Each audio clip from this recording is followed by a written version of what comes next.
സ്വാമിയേ ശരണയ്യപ്പ. ശബരിമലയിൽ ഒരു ലോക അയ്യപ്പ സമ്മേളനം ഗവൺമെന്റിന്റെ നേതൃത്വത്തിൽ നടക്കാനിരിക്കുകയാണ്. കഴിഞ്ഞ ദിവസം മറുനാടൻ മലയാളി ഒരു വാർത്ത പുറത്തുവിട്ടിരുന്നു. ഇത് നമ്മളുടെ കേരള സർക്കാരിന്റെ ഏതാനും വർഷങ്ങൾക്ക് മുമ്പ് ഉള്ള അയ്യപ്പ ഭക്തരോടുള്ള അവഹേളനത്തിനും ശബരിമലയെ തകർക്കാനുള്ള ഗൂഢാലോചനയ്ക്ക് ഉണ്ടായ തിരിച്ചടിയിൽ പരിഹാരവും പ്രായശ്ചിത്തവും എന്നുള്ള രീതിയിൽ ഒരു ജ്യോതിഷ ഉപദേശ പ്രകാരമാണ് നടത്തുന്നത് എന്നുള്ളതാണ്. അത് അദ്ദേഹം ജ്യോതിഷന്റെ കുറിപ്പ് സഹിതമാണ് പുറത്തുവിട്ടത്. അപ്പൊ ഇന്നത്തെ വീഡിയോയിൽ ഞാൻ നിങ്ങളിലേക്ക് പറയാനായിട്ട് ഉദ്ദേശിക്കുന്നത്, അങ്ങനെ ഒരു ജ്യോതിഷ ഉപദേശം കിട്ടിയിട്ടുണ്ടെങ്കിൽ ആ ജ്യോതിഷ ഉപദേശം ശരിയാണോ? അത്തരത്തിൽ അങ്ങനെ ജ്യോതിഷ ഉപദേശം കിട്ടിയിട്ടുണ്ടെങ്കിൽ കൂടി ലോക അയ്യപ്പ സമ്മേളനം എന്നുള്ളത് നടത്തുന്നത് ശരിയാണോ? ശബരിമലയിലെ ആചാരാനുഷ്ഠാനങ്ങളിലും ഒക്കെ പാലിക്കേണ്ട കാര്യങ്ങളും കേരളത്തിന്റെ തന്നെ രക്ഷയ്ക്കായിട്ട് ശബരിമലയെ എങ്ങനെ മാറ്റിയെടുക്കണം എന്നുള്ളതുമാണ് ഇന്നത്തെ വീഡിയോയിലൂടെ ഞാൻ പറയാൻ ഉദ്ദേശിക്കുന്നത്. ഇത് എന്റെ മാത്രം അഭിപ്രായമാണ്. പലർക്കും ഇതിൽ എതിരഭിപ്രായങ്ങൾ ഉണ്ടാകാം. അതൊക്കെ നിങ്ങളുടെ താല്പര്യം. എന്റെ അഭിപ്രായം ഇവിടെ പറഞ്ഞു വെക്കുകയാണ്. നമുക്കെല്ലാവർക്കും അറിയാവുന്നതാണ്, ഏതാനും വർഷങ്ങൾക്ക് മുമ്പ് ശബരിമലയിൽ സ്ത്രീ പ്രവേശന വിഷയവുമായിട്ട് ബന്ധപ്പെട്ടിട്ട് ഒരു വ്യക്തതയില്ലാത്ത ഒരു കോടതി വിധിയുടെ പശ്ചാത്തലത്തിൽ ഗവൺമെന്റിന്റെ സംരക്ഷണയോടുകൂടി യുവതികൾ പ്രവേശിക്കാനുള്ള ശ്രമം നടത്തുകയും ഒരു യുവതി പ്രവേശിക്കുകയും ചെയ്തു. ആ യുവതിയുടെ പക്കലൊക്കെ അശുദ്ധിയുള്ള വസ്തുക്കളും ഒക്കെ ഉണ്ടായിരുന്നു എന്നുള്ളതാണ്. അതായത് മനഃപൂർവ്വം ബോധപൂർവം ആചാരാനുഷ്ഠാനങ്ങളെ തച്ചുടയ്ക്കാനായിട്ടുള്ള ശ്രമമായിരുന്നു എന്നുള്ളതാണ്. അതിന്റെ അനന്തരഫലങ്ങൾ ഉണ്ടാകുമെന്ന് തീർച്ചയായിട്ടും ആ സമയത്തൊക്കെ ഞാൻ വീഡിയോ ചെയ്തിരുന്നു. അതിന്റെ പ്രശ്നങ്ങൾ ഇന്ന് കേരളത്തിൽ അങ്ങോളം ഇങ്ങോളം കണ്ടുവരികയാണ്. അതിന്റെ ഉത്തരവാദിത്തപ്പെട്ട എല്ലാവരിലും അതിന്റെ ഫലങ്ങൾ അനുഭവിച്ചു കൊണ്ടിരിക്കുകയാണ് എന്ന് തന്നെയാണ് മനസ്സിലാക്കാൻ സാധിക്കുന്നത്. ഷാജൻ സക്രിയയുടെ മറുനാടൻ മലയാളിയിൽ അദ്ദേഹം പുറത്തുവിട്ട വാർത്തയിലൂടെ വ്യക്തവുമാണ്. അദ്ദേഹത്തിനെതിരെ ഈ വാർത്തയും കൂടി കേട്ടപ്പോഴായിരിക്കും ശത്രുക്കളുടെ കലി കൂടുതലായത്. അദ്ദേഹത്തെ കഴിഞ്ഞ ദിവസം ആക്രമിച്ചു കൊലപ്പെടുത്താനുള്ള ശ്രമം നടത്തി എന്നുള്ള വാർത്തയും അതിനോട് അനുബന്ധിച്ച് തന്നെ നാം കേട്ടു. അത് വളരെ തെറ്റാണ്. അതിനെ അവലംബിച്ചുകൊണ്ട് നമുക്ക് ഇന്നത്തെ ഞാൻ ഈ വിഷയത്തിലേക്ക് കടക്കുകയാണ്. ശബരിമലയിൽ സ്ത്രീ പ്രവേശന വിഷയമായിട്ട് കോടതി ഒരു അവ്യക്തമായിട്ടുള്ള വിധി പുറപ്പെടുവിക്കുകയുണ്ടായി. നേരെ ചൊവ്വെ പഠിക്കാതെ കോടതി നടത്തിയ അത്തരം പരാമർശങ്ങൾ, അതിന്റെ സമ്പൂർണമായിട്ടുള്ള വിധിയും കേസിന്റെ അവസാന ഭാഗത്തേക്കുള്ള യാത്രയും ഒക്കെ കാത്തിരിക്കാതെ തന്നെ എങ്ങനെയും ഹൈന്ദവ ആരാധനാലയങ്ങളെ നശിപ്പിക്കണം എന്നുള്ള രീതിയിൽ ചില കുൽസിത ശ്രമങ്ങൾ അവിടെ സർക്കാരിന്റെ ഭാഗത്തു നിന്നും കൂടി ഉണ്ടായിട്ടുണ്ട് എന്ന് തന്നെ പറയണം. നവോത്ഥാനം എന്നത് ആചാരാനുഷ്ഠാനങ്ങളെ തച്ചുടച്ചുകൊണ്ടല്ല എന്നതുകൂടി മനസ്സിലാക്കണം.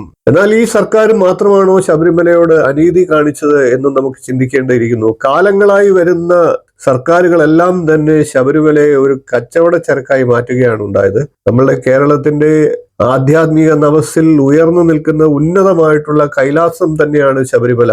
ശബരിമലയെ നശിപ്പിക്കാനുള്ള ഓരോ ശ്രമവും കേരളത്തിന്റെ അധപ്പതനത്തിനും കേരളം തന്നെ ഇല്ലാതാകുന്നതിനും കാരണമാകുമെന്നാണ് എനിക്ക് മനസ്സിലാക്കാൻ കഴിഞ്ഞിട്ടുള്ളത്. എന്റെ ഉപാസനാ ശക്തിയിലൂടെ പല സമയത്തും അത്തരത്തിലുള്ള കാര്യങ്ങൾ എന്റെ മനസ്സിലേക്ക് വന്നിട്ടുണ്ട്.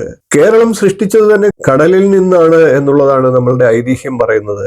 കടലെടുക്കാനും അധികം സമയം വേണ്ട എന്നതുകൂടി നാം ഓരോരുത്തരും മനസ്സിലാക്കണം. മലയിടിഞ്ഞ് താഴേക്ക് പതിക്കുകയും കടൽ കയറുകയും കടലിന്റെ ആഘാതത്തിൽ ഞെരുക്കപ്പെടുകയും ചെയ്ത് കേരളം നശിക്കുന്ന സാഹചര്യത്തിലേക്ക് കേരളത്തെ കൊണ്ടെത്തിക്കാതിരിക്കുക. അവിടെ ഒരു ആധ്യാത്മിക ഊർജ സ്രോതസ്സായി ശബരിമല പ്രവർത്തിച്ചു കൊണ്ടിരിക്കുകയാണ്. ശബരിമലയാണ് അതിന്റെ സുഷുമ്ന നാഡി എന്ന് തന്നെ പറയണം. അതുകൊണ്ട് തന്നെ ശബരിമലയെ സ്വസ്ഥമായി വിടുക എന്നുള്ളതാണ് നാം ഓരോരുത്തരും ചെയ്യേണ്ടത്. ഇതുവരെയുള്ള ഒരു ഗവൺമെന്റും ശബരിമലയെ യഥാർത്ഥമായി വിശ്വാസത്തോടു കൂടി സമീപിച്ചിട്ടില്ല എന്ന് തന്നെ പറയണം. ശബരിമലയെ ഒരു കച്ചവട സ്ഥാപനം മാത്രമാക്കി മാറ്റാനാണ് എല്ലാവരും ശ്രമിച്ചത്. അതിന് ദേവസ്വം ബോർഡിന്റെ ഭാഗത്തു നിന്നും സർക്കാരിന്റെ ഭാഗത്തു നിന്നും ഒരു 90% അത് ഉത്തരവാദിത്തപ്പെട്ട രീതിയിൽ അതിന്റെ അഭിപ്രായ പ്രകടനങ്ങൾ നടത്തേണ്ടിയിരുന്ന ജ്യോതിഷന്മാര് പോലും കച്ചവട ചരക്കാക്കുന്നതിൽ സപ്പോർട്ട് ചെയ്തു എന്നുള്ളതാണ് എനിക്ക് മനസ്സിലാക്കാൻ ഉള്ളത്. എന്റെ ഗുരുനാഥൻ കൂടിയായിട്ടുള്ള ശ്രീ അപ്പുകുട്ടൻ മാസ്റ്റർ ഒരിക്കൽ ഞങ്ങളോടൊരു കഥ പറയുകയുണ്ടായി. പമ്പ ഗണപതി ക്ഷേത്രത്തിൽ ഗണപതി വിഗ്രഹം വലുതാക്കുന്നതുമായിട്ട് ബന്ധപ്പെട്ടിട്ട് വിജയ് മല്യയുടെ ആവശ്യപ്രകാരം രാത്രിക്ക് രാത്രി അവിടുത്തെ ഗണപതി വിഗ്രഹം മാറ്റി വലിയ പുതിയൊരു വിഗ്രഹം കൊണ്ട് പ്രതിഷ്ഠിച്ചു എന്നുള്ളത്. അദ്ദേഹം അത് ചോദ്യം ചെയ്തതിനെ തുടർന്ന് രണ്ടാമതൊരു ക്ഷേത്രം ഉണ്ടാക്കി പഴയ വിഗ്രഹം അങ്ങോട്ട് മാറ്റി സ്ഥാപിച്ചു എന്നാണ് അറിയാൻ കഴിഞ്ഞത്. അദ്ദേഹം വളരെ വിഷമത്തോടു കൂടിയാണ് ആ വിഷയത്തെ പറഞ്ഞത്. ദേവസ്വം ബോർഡ് അത് കൂടുതൽ പ്രയോജനപ്പെടുത്തി എന്നുള്ളതാണ്. അതായത് 2 ഗണപതി ക്ഷേത്രമാണ് പമ്പയിൽ തന്നെ ഉള്ളത്. 2 ക്ഷേത്രങ്ങളിലൂടെയും വരുമാനം ലഭിക്കുന്നു എന്നുള്ളത് ദേവസ്വം ബോർഡിനെ കൂടുതൽ സന്തോഷത്തിലാക്കി എന്നാണ് അറിയേണ്ടത്. ഇത്തരത്തിൽ ദേവസ്വം ബോർഡിന്റെയും ഗവൺമെന്റിന്റെയും ഭാഗത്തു നിന്ന് ഭക്തരെ ചൂഷണം ചെയ്തുകൊണ്ട് ഇത് ഒരു കച്ചവട സ്ഥാപനം മാത്രമാക്കി മാറ്റിയിരിക്കുകയാണ്. ഇത് ശരിയല്ല. എന്താണ് ശബരിമലയിലെ യഥാർത്ഥ തത്വം? യഥാർത്ഥത്തിൽ അവിടെ എന്തൊക്കെയാണ് ചെയ്യേണ്ടത്? അയ്യപ്പനെ സ്വസ്ഥമായിട്ട് വിടാനാണ് ആഗ്രഹിക്കേണ്ടത്. ഇപ്പോഴുള്ള ഈ ജ്യോതിഷ വിധി അത് ഏകപക്ഷീയമാണ് എന്ന് തന്നെ പറയേണ്ടിയിരിക്കുന്നു. അത് വളരെയേറെ തെറ്റാണ്, ഗുരുതരമാണ്. ആ ജ്യോതിഷ വിധി പ്രഖ്യാപിച്ച ജ്യോതിഷന് കൂടി അത് ദോഷം വരുത്തുന്ന രീതിയിലുള്ളതാണ്. ഒരു ഒറ്റരാശി പ്രശ്നം കൊണ്ടല്ല ശബരിമലയിൽ ഇത്തരം വലിയൊരു പരിപാടിയെ സംഘടിപ്പിക്കേണ്ടത്. അയ്യപ്പ ഹിതം അറിയാതെ ഒരിക്കലും ഇങ്ങനെയുള്ള ഒരു കാര്യങ്ങൾ ചെയ്യാൻ പറ്റില്ല. അത് ദേവഹിതം അറിയണമെങ്കിൽ ദേവന്റെ സാന്നിധ്യത്തിൽ തന്നെ ആയിരിക്കണം. അതിന്റെ ചടങ്ങുകളോടുകൂടി ദേവപ്രശ്നം നടത്തി തന്നെ ആയിരിക്കണം. എന്നാൽ ഇന്നത്തെ ദേവപ്രശ്നങ്ങളിലും എനിക്ക് വിശ്വാസമൊന്നും പോരാ എന്ന് തന്നെ പറയണം. കാരണം ഇതെല്ലാം സ്പോൺസർഷിപ്പാണ്. ശബരിമലയിലെ അയ്യപ്പന്റെ എന്താണ് ചരിത്രം എന്നുള്ളതാണ് ആദ്യം നാം മനസ്സിലാക്കേണ്ടത്. അയ്യപ്പൻ യോഗ നിദ്രയിലാണ് ശബരിമലയിൽ കുടികൊള്ളുന്നത്. നിങ്ങൾ മറ്റേത് അയ്യപ്പ ക്ഷേത്രങ്ങളിലും എന്ത് വേണമെങ്കിലും കാണിച്ചോളൂ, പക്ഷെ ശബരിമലയെ തൊട്ട് കളിക്കാതിരിക്കുക. നിങ്ങൾ ചെയ്യുന്ന ഓരോ പ്രവൃത്തിയും നിങ്ങളുടെ പതനത്തിനുള്ള ആക്കം കൂട്ടുന്നതാണ് എന്ന് തന്നെ പറയണം. ആദ്യകാലങ്ങളിൽ ശബരിമലയിൽ മണ്ഡലകാലത്ത് മാത്രമായിരുന്നു ഭക്തജനങ്ങൾക്ക് പ്രവേശനമുണ്ടായിരുന്നത്, ദർശനമുണ്ടായിരുന്നത്. അത് പിന്നീട് കച്ചവടം വിപുലീകരിക്കുന്ന രീതിയിൽ ക്ഷേത്രത്തിന്റെ ചടങ്ങുകൾ വർദ്ധിപ്പിച്ചു. എല്ലാ മാസവും 1-ാം തീയതിയോടനുബന്ധിച്ച് കുറെ ദിവസങ്ങൾ ഇപ്പോൾ ഭക്തർക്ക് തുറന്നു കൊടുത്തു. ദർശന സമയക്രമത്തിൽ മാറ്റം വർദ്ധിപ്പിച്ചു. മണ്ഡലകാലത്തും ശബരിമല തുറന്നിരിക്കുന്ന സമയങ്ങളിലുമൊക്കെ അയ്യപ്പന്റെ ആ അവസ്ഥ നിങ്ങളൊന്ന് ഓർത്തു നോക്കുക. ഒരു മനുഷ്യനാണ് എങ്കിൽ എത്ര മണിക്കൂർ നമുക്ക് ഉറങ്ങണം? ഉറക്കത്തെ തടസ്സപ്പെടുത്തുന്ന ഒരു വ്യക്തിയെയും അയ്യപ്പൻ അനുഗ്രഹിക്കില്ല, അല്ലെങ്കിൽ അയ്യപ്പ കോപം ഉണ്ടാകും എന്ന് തന്നെ പറയണം. ഉത്സവ സീസണിൽ ഒഴിച്ച് ബാക്കി എല്ലാ കാലത്തും അയ്യപ്പന് മതിയായ വിശ്രമത്തിനുള്ള സമയം നാം കൊടുത്തേ മതിയാകൂ. അവിടേക്ക് തിക്കും തിരക്കും കാണിച്ച് പോകേണ്ട ഒരു സ്ഥലമല്ല. നിങ്ങൾക്ക് മറ്റ് അയ്യപ്പ ക്ഷേത്രങ്ങൾ ദർശിക്കാവുന്നതാണ്.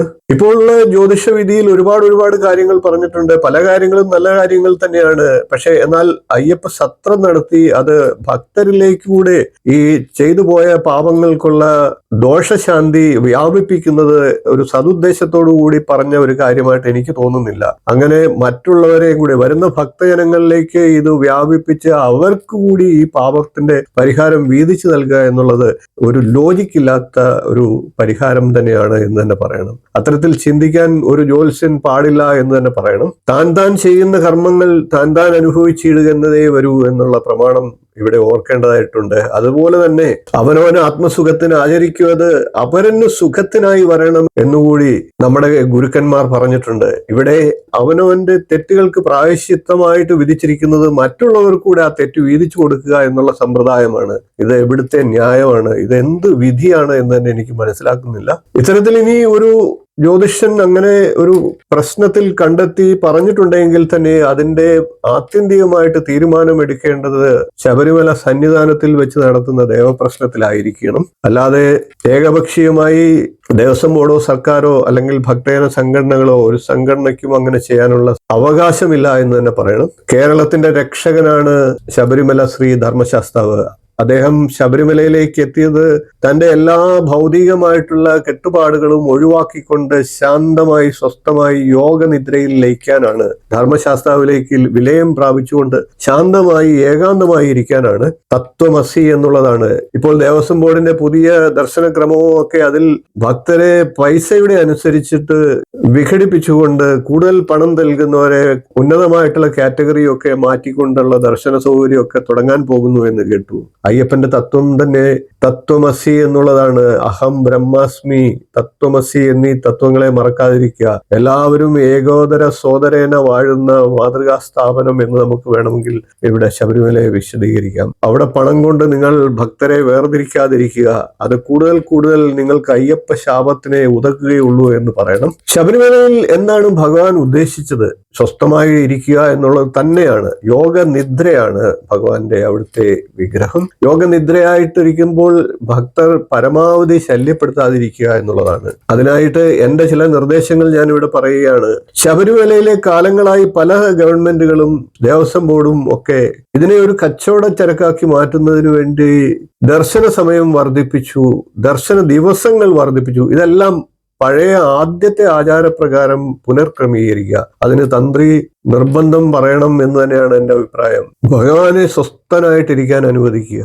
100-200 വർഷങ്ങൾക്ക് മുമ്പ് എന്തായിരുന്നോ അവിടുത്തെ ദർശന രീതി, ആ ദർശന രീതിയിലേക്ക്, പഴയ രീതിയിലേക്ക് കൊണ്ടുപോവുക എന്നുള്ളതാണ് അയ്യപ്പന്റെ അനുഗ്രഹം നേടാനുള്ള ഉത്തമ മാർഗം. അങ്ങനെ വരുമ്പോൾ ഒരു ചോദ്യം ഉന്നയിച്ചേക്കാം, അയ്യപ്പനെ കാണാൻ ആഗ്രഹിക്കുന്ന ഭക്തർക്ക് കാണണ്ടായോ എന്നുള്ളത്.